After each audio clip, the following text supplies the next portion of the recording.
There are thousands of documents connected to the shooting at the STEM school in Highlands Ranch in May of 2019 that the public has never seen. The family of Kendrick Castillo, the 18-year-old shot and killed by another student, wants them released. But they're fighting the school and the district to make them public. 9 News reporter Katie Eastman joins us to explain. Yeah, Alex and Kim, essentially the lawyers from Douglas County Schools and the STEM school say releasing these documents will endanger students and staff. John and Maria Castillo, though, they say it's too dangerous not to release them. They say the documents will show there are flaws in school security and safety. The Castillos have all this information that's not available to the public because of the Claire Davis School Safety Act. It's a statute passed by Colorado legislators in 2015 after Claire Davis was killed by another student at Arapahoe High School. The act allows victims to sue schools and districts to obtain information that schools previously did not have to release because of governmental immunity laws.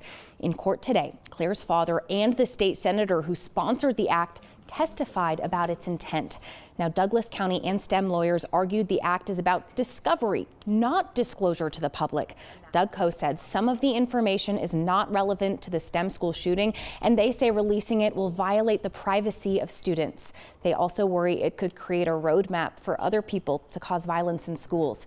The Castillo's lawyer, Dan Kaplis, said what they've discovered shows a failure in school security and safety procedures. Kaplis said if it's not exposed, it won't be fixed, leaving the door open for future killers to do the same thing again. That's what STEM told the court. Everything was done right. Well, Your Honor, if everything was done right, why is Kendrick Castillo dead?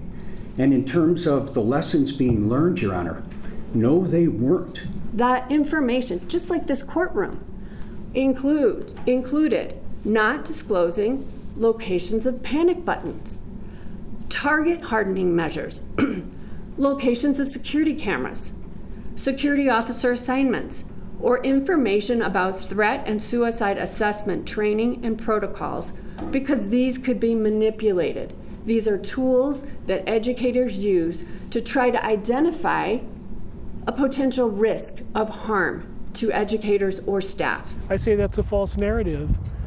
Our intention isn't to show vulnerabilities where there's a panic button or anything like that.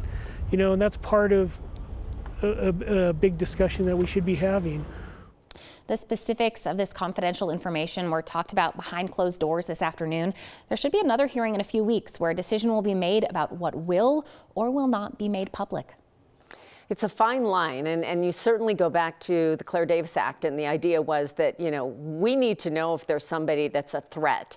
This is what East High parents are talking about. So you can see all sides of this argument, but at the end of the day, let's keep the kids safe. Yeah, and it's really tough to know because we don't know what is in those confidential documents. So it's hard to talk about. It's hard to talk about it. All right, thank you, Katie.